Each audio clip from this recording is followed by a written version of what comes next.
मी आणि माझे 2 मित्र आम्ही गेलो होतो आमच्या एका मित्राच्या लग्नासाठी बेळगावला. आता तुम्ही विचार करत असाल की हा माझ्या मित्राच्या लग्नाचा व्लॉग आहे की कोणत्या तरी ठिकाणाचा. तर झालं असं की मी गेलो होतो 2 दिवसासाठी मित्राच्या लग्नाला आणि हळदीला. आता लग्नाचा टायमिंग होता संध्याकाळचा, तर आमच्याकडे 2 दिवस फ्री होते आणि तेथील लोकल मित्रांनी सांगितले की जवळच एक गड आहे. मग काय, गड किल्ला शब्द ऐकला आणि मी तिकडे गेलो नाही हे थोडं अवघडच गणित. तर आम्ही गेलो होतो राजहंसगड म्हणजेच वेल्लूरगड पाहायला. बेळगाव शहरापासून अवघ्या 20 किलोमीटर अंतरावर आणि 2500 फूट उंचावर असणारा हा किल्ला संपूर्ण बेळगाव शहराचे दर्शन देतो. म्हणूनच हा किल्ला एकेकाळी वॉच टॉवर म्हणजेच आसपासच्या मार्गावर नजर ठेवण्यासाठी आणि लष्करासाठी वापरला जायचा. या किल्ल्याचा इतिहास सांगायला गेलं तर या किल्ल्याची निर्मिती रट्टा राजवंशाच्या काळात झाली असे मानले जाते. तसेच पुढे होयसळ, बहामती, आदिलशाही, मराठा आणि नंतर ब्रिटिश सत्तांनी या गडावर राज्य केले. काही कथांनुसार या किल्ल्यातून एक गुप्त मार्ग बेळगाव किल्ल्यात जातो. आमची गाडी चालली गडाकडे. मध्येच थोडीशी बंद पडत पडत गाडी पोहोचली किल्ल्याजवळ.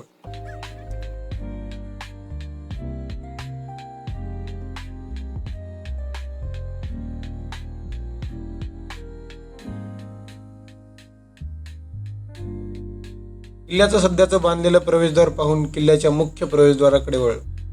बाहेरूनच किल्ल्याची बळकट तटबंदी आणि तेवढंच बळकट महाद्वार पाहिजे.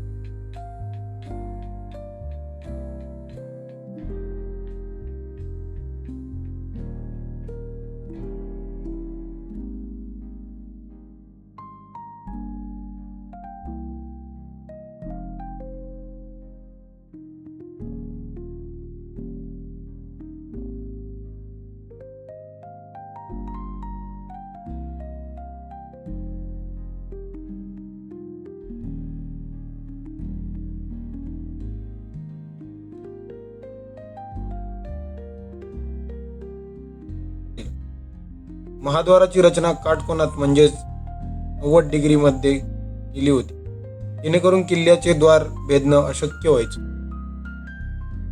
महादरवाजा लगत असलेला चौकी पहारा पाहिला.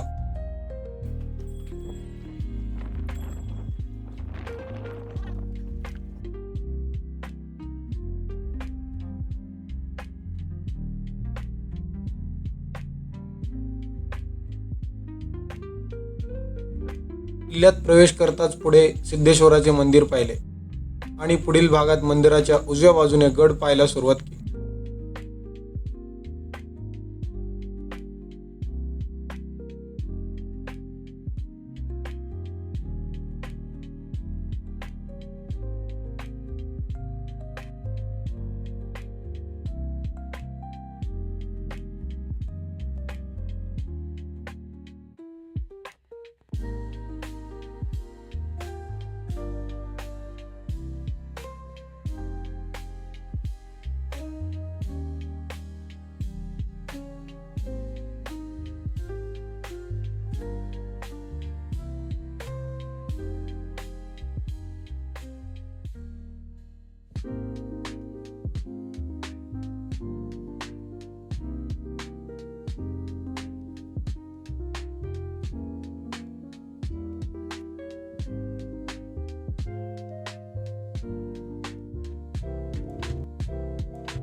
पुढे दगडी पायऱ्या असलेली विहीर पाहिली आणि पुढे पाहतो तर काय, ज्या व्यक्तीमुळे, ज्या महापुरुषामुळे, ज्या राजामुळे मला फिरायची आवड निर्माण झाली, त्या छत्रपती शिवाजी महाराजांची जवळपास 40-50 फुटांची मूर्ती पाहून नतमस्तक झालो. जय जिजाऊ, जय शिवराय.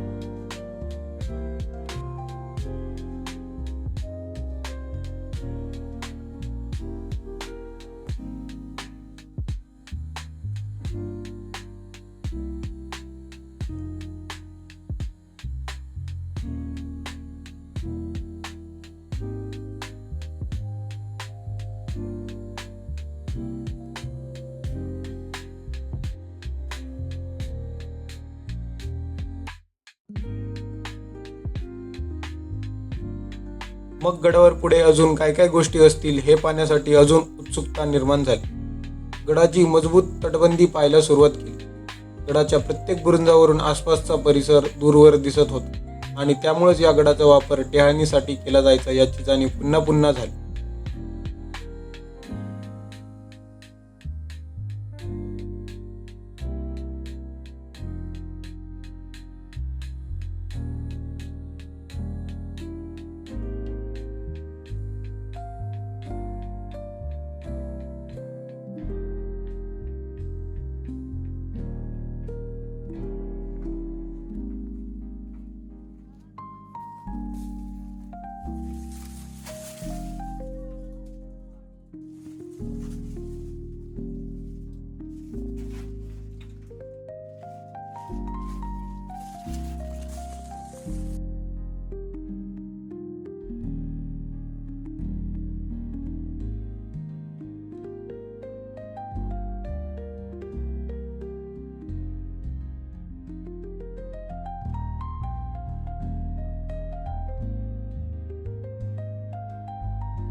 गडावर काही ठिकाणी त्या काळातील शौचकोंपही पाहायला भेटतात.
यामध्ये तुम्ही इथे बघू शकता शौचकुंपासाठी वापरले जाणारे शौचकुंप.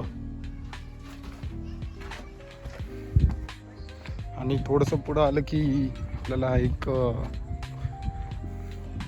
गडाचा दुसरा मार्ग दिसतोय.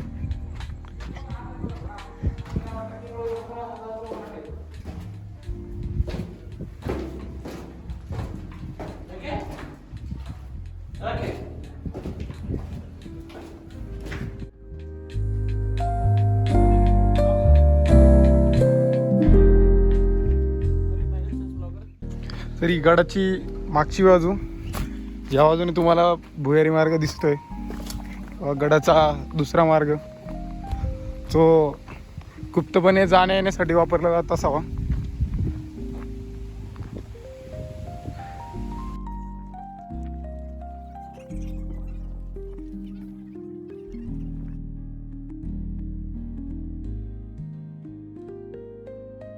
शेवटी गडाच्या महादरवाजावरील बुरुजाजवळ पोहोचलो. याचा वापर बाहेरून शत्रूवर तेल, दगड फेकण्यासाठी किंवा त्यावर गोळीबार करण्यासाठी केला जायचा, तसेच सुरक्षेसाठी केला जायचा. तुम्ही असा कोणता गड पाहिलाय का? कमेंटमध्ये नक्की सांगा.